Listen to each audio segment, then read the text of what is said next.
Hi, my name's Alistair Chapman, and in this video we're going to take a look at setting up the video overlays, the video outputs, and a couple of useful function buttons on this camera, Sony's PXW-FS7. One useful button to be aware of on the side of the camera is this one here, the display button. This button turns on and off the overlays in the viewfinder display. Pressing it once turns off all the overlays, making the viewfinder image much less cluttered. Pressing it again brings back the overlays, allowing you to see exactly what the camera is doing. Each of those individual overlay items can be turned on and off if you want more or less of them. To do that, we go to the camera menu. If you go to the VF page, which is where you'll find the majority of the viewfinder settings, you can go to the display on/off options and turn each of these overlay items on and off individually to make the viewfinder display less cluttered. If you ever need to quickly check exactly how the camera is set up, as well as the information around the edge of the viewfinder screen, you can also see how it's set up by pressing the status button here on the camera, and then using the cell and select wheel here to scroll through the different status pages. And the status pages will show you exactly how the camera is set up, and also gives you a much larger audio display for critical audio adjustments. The video page of the main menu is where we set how the camera outputs video over either the HDMI or HDSDI outputs. Now the camera has two HDSDI outputs and one HDMI output. The top connector here, HDSDI number 1, always gives a clean output. So when this is active, the output is always clean. That is, there are no text overlays or any other overlays over the picture. So if you're feeding an HD recorder, this is the output you would use. But do note that the HDSDIs are HD only. They will never output 4K.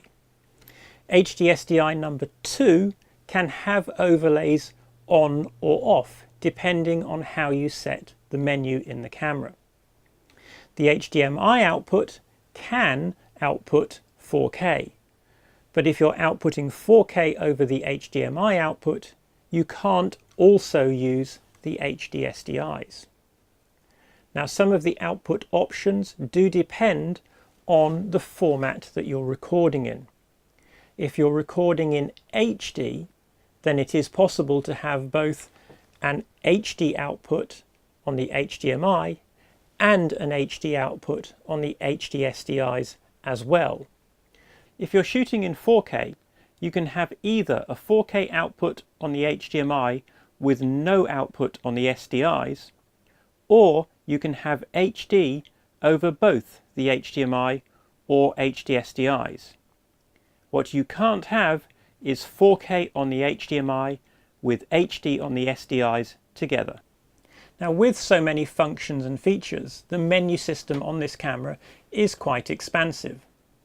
Now, one of the things that Sony have included on this is something called the user menu, and it's a great way to speed up getting to your favorite or most used menu items very quickly. And when you turn the camera on for the first time, when you press the menu button, the user menu is the first option you'll see at the top of the menu tree. You can add or remove items from the user menu to create your own menu that contains just the functions and features that you want that page to include. And it's very easy. To add or remove items from the user menu, you go to the user menu and scroll down to the Edit User Menu option. To move or delete an item that's already in the user menu, use the Edit page, select it, and then you can move it, delete it, or edit it. To add an item to the user menu, go to the Edit User Menu page, scroll all the way down to the bottom, where you'll find the Add Item option that allows you to add a wide range of options from the main menu to the user menu.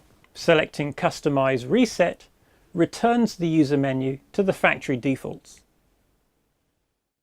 Now, once you have your camera set up the way that you want it, you can save that setup using a feature called All File.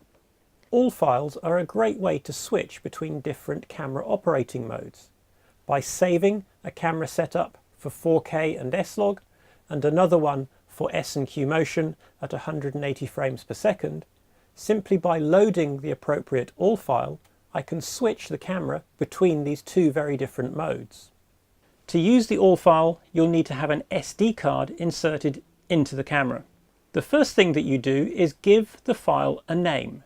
You go to File ID and create a name for your All file. Use something memorable so that you can find it easily in the future.